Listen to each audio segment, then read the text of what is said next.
సాహిత్య స్వరూపిణి అయిన సభాభారతికి సాధువాదాలు. ఎవడైనా కోపంగా కొడతాడు, లేకపోతే బలంగా కొడతాడు. ఈడేంట్రా చాలా శ్రద్ధగా కొట్టాడు, ఏదో గోడ కడుతున్నట్టు, గులాబీ మొక్కకు అంటు కడుతున్నట్టు చాలా జాగ్రత్తగా పద్ధతిగా కొట్టాడురా. చాలా జాగ్రత్తగా పద్ధతిగా కొట్టాడురా. ఆడి మగాడ్రా బుజ్జే. వారి నోట్లోంచి వచ్చిన ఈ మాట ఎంత పాపులర్ అయిందంటే ఆ డైలాగు ఒక సినిమా టైటిల్ కింద చివరికి శాశ్వతంగా మిగిలిపోయింది. ఆడి మగాడ్రా బుజ్జే. మరి ఎవరో రాసిన డైలాగ్ని ఆయన చెప్తే అంత గొప్పగా ఉన్నప్పుడు మరి ఆయనే డైలాగ్ రాస్తే ఎలా ఉంటుంది? వారసుడు వచ్చాడని సినిమా మేము ఇంటర్మీడియట్ చదివే రోజులు. ఆ సినిమాలో హీరో వెంకటేష్ అసలు కొడుకు ఉన్నాడో లేదో, ఉంటే వస్తాడో రాడో అనుకున్న దశలో ఆ తల్లికి కొడుకు ఇంటికి వస్తాడు. వారసుడు వచ్చాడు వెంకటేష్. ఆ రాత్ర హీరో నిద్రపోతూ ఉంటాడు. మధ్యలో మెలకు వచ్చి చూస్తాడు. తల్లి నిద్రపోకుండా కూర్చుని ఉంటుంది. నిర్మలమ్మ, ఏమ్మా ఇంకా నిద్రపోలేదే అని అడుగుతాడు. లేదురా, ఇది కలో నిజమో తెలియడం లేదు, కళ్ళు మూసుకుని పడుకుంటే కల అయిపోతుందేనేమోనని పడుకోవడం మానేసాను రా నాన్న. ఎంత అద్భుతమైన డైలాగ్ అంటే అది వేటూరు సుందరరామూర్తి గారు ఆ డైలాగ్ ఒక్కదానికి ఆయన దగ్గరికి తీసుకుని ప్రశంసించారు. అంత అందంగా రాసిన డైలాగ్ అది. ఇంకా సినిమాల్లో విలన్ భయం వేసేసి ఆయన చూస్తుంటే, విలన్ కమెడియన్ ఆనందం అనిపించేసేది. క్యారెక్టర్ ఆర్టిస్ట్ చిన్న పెద్ద వైవిధ్యమైన పాత్రల్ని పోషిస్తున్న real life hero Tanikella Bharani garu. Telugu కళా ప్రపంచాభ్యుదయ తరణి తనికెళ్ళ భరణి, తెలుగు కళా ప్రపంచాభ్యుదయ తరణి, ప్రతిభ ఆభరణాల భరిణి, వ్యక్తిత్వ యాగాల అరణి. యజ్ఞం ఆయనకి ఇష్టం కాబట్టి. వారి స్వస్థలం పశ్చిమ గోదావరి జిల్లా పోడూరు మండలం జగన్నాథపురం.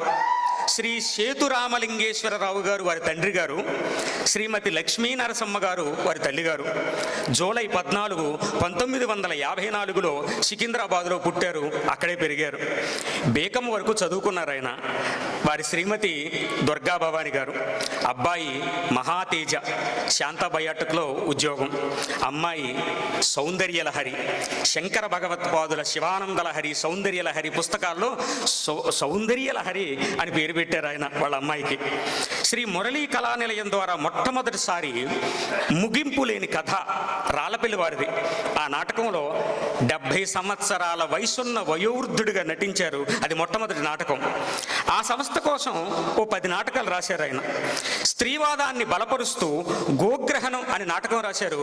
అది కేంద్ర సాహిత్య అకాడమీ అవార్డు వచ్చింది ఆ నాటకానికి.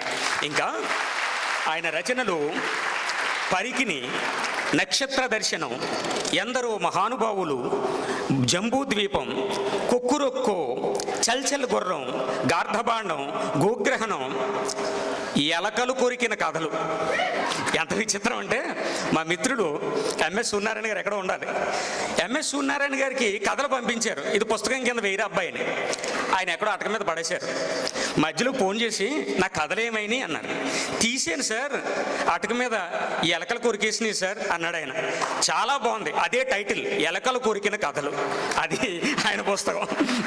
ఇంకా 1985లో సినీ ప్రస్థానం మొదలైంది. 750 సినిమాలకు రచనలు చేశారు. 350 సినిమాల్లో నటించారు ఆయన. ఈ సినీ ప్రయాణంలో వారి ప్రతిభకు తగిన పురస్కారాలు 3 నంది పురస్కారాలు వచ్చినాయి ఆయనకి. సముద్రం సినిమా ఉత్తమ విలన్, నువ్వు నేను బెస్ట్ క్యారెక్టర్ ఆర్టిస్ట్, మిథునం బెస్ట్ డైలాగ్ రైటర్, నంది పురస్కారం వచ్చింది దానికి. గ్రహణం ఉత్తమ నటులు, శ్రీపాద సుబ్రహ్మణ్య శాస్త్రి పురస్కారం, భానుమతి పురస్కారం, వానమామలై వరదాచార్యులు సాహితీ పురస్కారం, జవహర్ భారతి ఫెలోషిప్ కావలి, అల్లు రామలింగయ్య నేషనల్ అవార్డు, అక్కినేని స్వర్ణ కంకణం, నాగభైరవ కోటేశ్వరరావు గారు సాహితీ పురస్కారం. ఇలా 3 నంది అవార్డులు ఆయన కృషిని వరించాయి. మా సినిమా అవార్డ్స్లో Mithunam the best director award తీసుకున్నారు ఆయన. శ్రీరమణ గారి కథ మిథునం చిన్న కథ, ఇంతే పుస్తకం. శ్రీరమణ గారి కథ మిథునం. ఈ పుస్తకం అంతా బాపు గారు ఆ కథని తన స్క్రిప్ట్లో రాశారు, తన హ్యాండ్ రైటింగ్తో. ఈ మిథునం, ఈ కథను తీసుకుని, ఇది ఎంత అందమైన కథ అంటే, ఈ కథ చదువుతున్నప్పుడు ఒక అనుభూతికి లోనవుతాం. ఆ అనుభూతిని వెండి తెరకెక్కించినటువంటి మహానుభావుడు తనికెళ్ళ భరణి గారు. అందులోనూ ఆ సినిమాలో ఎస్పి బాలసుబ్రహ్మణ్యం గారు, లక్ష్మి గారు, రెండే పాత్రలు ఆ సినిమాలో. ఇంకొకటి సిరా అని ఒక షార్ట్ ఫిల్మ్. అది ఎంత గొప్పదంటే, తెలుగు సినిమా చరిత్రలోనే సర్రియలిజం అంటాం దాన్ని ఇంగ్లీష్లో, అధివాస్తవిక ధోరణిలో తీసిన మొదటి షార్ట్ ఫిల్మ్ అది. సింబాలిజం అంటాం, ప్రతీకవాదంతో తీశారు. అందులో కూడా రెండే పాత్రలు ఉంటాయి. ఒకటి వారు, రెండవది ఝాన్సీ అని అమ్మాయి నటి. దీన్ని నరసాపురంలో ప్రదర్శించినప్పుడు మా గురువు గారు కొన్నపల్లి శ్రీరామారావు గారు అత్యద్భుతమైన వ్యాఖ్యానం చేశారు దానికి, సిరా అనేటువంటిది. ఇంకా ఆధునిక నాటక రంగానికి భరణి గారు అభ్యుదయపు తొలి కోడికోత ఏమిటంటే ఆయన నాటకం కుక్కురొక్కో అనేది. తల్లావజ్జల సుందరం గారితో కలిసి యోగి జోగి రెండే పాత్రలతో ఆంధ్రదేశాన్ని ఉర్రూతలూగించేశారు ఆ నాటకం ద్వారా. ఇస్మాయిల్ అనే కవి గారు చెప్పినట్టుగా, ఒక ఆడది ఒక మగాడు రెండే పాత్రలు ఎన్నెన్ని నాటకాలు అన్నాడు ఆయన. ఆ మూడు రచనలు కూడా రెండు పాత్రలతోనే హిట్ అయినాయి. ఇంకా గ్రహణం సినిమా ఒక వెంచర్. చలంగారి కథని వెండి తెరకెక్కించారు. నిజంగా అదొక సాహసం. 4వ కోతి అనే నాటకం రాశారు ఆయన. మామూలుగా మనకు 3 కోతులు తెలుసు. చైనా శిల్పి చౌట్టు అనేటువంటి అతను 4 కోతుల బొమ్మని గాంధీ గారికి ప్రజెంట్ చేశాడు. 4 కోతుల్లో 4వ కోతిని గాంధీ గారు తీసేసి 3 కోతుల బొమ్మని భారతదేశానికి అంకితం చేశాడు ఆయన. చెడు వినకు, చెడు చూడకు, చెడు మాట్లాడకని. చెడు చేయకు అని కోతుంది, అది 4వ కోతి. వాడికి పేర్లు కూడా ఉన్నాయి, మీజారు, మేజారు, మెకజారు, షెజారు. ఆ షెజారు 4వ కోతి మీద నాటకం రాశారు, 4వ కోతి అని చెప్పని. ఇంకా తెలుగు భాష గురించి ఆయన రాస్తూ, అన్నం పెట్టేది ఆంగ్ల భాష కాదన్ను, పక్కోడికి కూడా అన్నం పెట్టమని ప్రోత్సహించే భాష తెలుగు భాష అన్నారు ఆయన. ఇంకా అయిపోలేదు. నువ్వు తినాలంటే ఇంగ్లీష్ చదువు, ఇంకొకటి కూడా పెట్టాలంటే తెలుగు కూడా చదువు అన్నాడు ఆయన. అనవసరంగా ఎక్కడెక్కడో వెతుకుతాం కానీ భగవంతుడు ఎక్కడో లేడు, జ్యోతిస్వరూపుడై మనలోనే ఉన్నాడంటారు భరణి గారు. ఆ దృష్టితోనే మన మనస్సులో నిలిచిపోయే ఒక శివతత్వాన్ని, నాలోన శివుడు గలడు, నీలోన శివుడు గలడు, నాలోన శివుడు గలడు, నీలోన శివుడు గలడు, నాలోన గల శివుడు, నీలోన కల శివుడు, లోకమ్ము నేలగలడు, కోరితే పాపమ్ము శోకమ్ము పాపగలడు, నాలోన శివుడు గలడు. ఎంత అద్భుతమైన పాట అది. పైగా శివుణ్ణి మోసం చేశాడంటాడు ఆయన. ఎంత మోసగాడి వయ్యా శివ, నువ్వు ఎంత వేషగాడి వయ్యా శివ. అద్భుతమైన పాట సార్.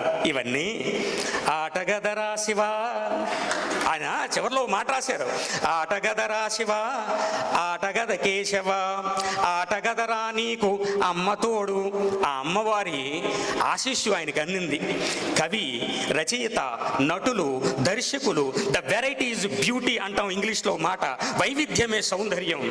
వైవిధ్య భరిత పాత్రలతో విలక్షణ నటునిగా ప్రేక్షక ఆదరణ పొందిన నటులు భరణి గారు. ఆనందవాణి ఎడిటర్గా మొదలైన వారి జీవన ప్రస్థానం ladies tailor, Anveshana, Sri Kanaka Mahalakshmi recording dance troupe, Siva, Varasudochadu, Swarakalpana, Chettu Kinda pleader, గాయం, సీను, వాసంతి, లక్ష్మి, మిథునం. ఒక్క మాటలో చెప్పాలంటే తనికెళ్ళ భరణి గారంటే సీతమ్మ వాకిట్లో సిరిమల్లె చెట్టు. సీతమ్మ వాకిట్లో సిరిమల్లె చెట్టు. ఇప్పుడు ఆయన మాట్లాడతారు, చాలా బాగుంటుంది. ఎందుకంటే ఆయన మాట్లాడతారు కాబట్టి చాలా బాగుంటుంది. చూసారా భరణి గారు, చూసారా? మీ గురించి 4 మాటలు చెప్తే తెలివితేటలు అంటారు, చెప్పకపోతే పొగరంటారు. మరి నన్ను ఏం చేయమంటారు? అతడు చూడు బాబు, మీ తాత ఇప్పుడే ఎస్ఐ దగ్గరికి వెళ్ళాడు. నేను నిన్న సాయంత్రం వెళ్ళి 10,000 ఇచ్చొచ్చాను. ఇప్పుడు ఆడు వస్తాడు, నాకు షేక్ హ్యాండ్ ఇస్తాడు, ఆటోమేటిక్గా మీ తాతకి బీపీ వచ్చుద్ది, నువ్వే మోసుకెళ్ళాలి. కాబట్టి గట్టుగా రెడీగా ఉండు, వెళ్ళు. సార్ వెళ్తున్నాను సార్.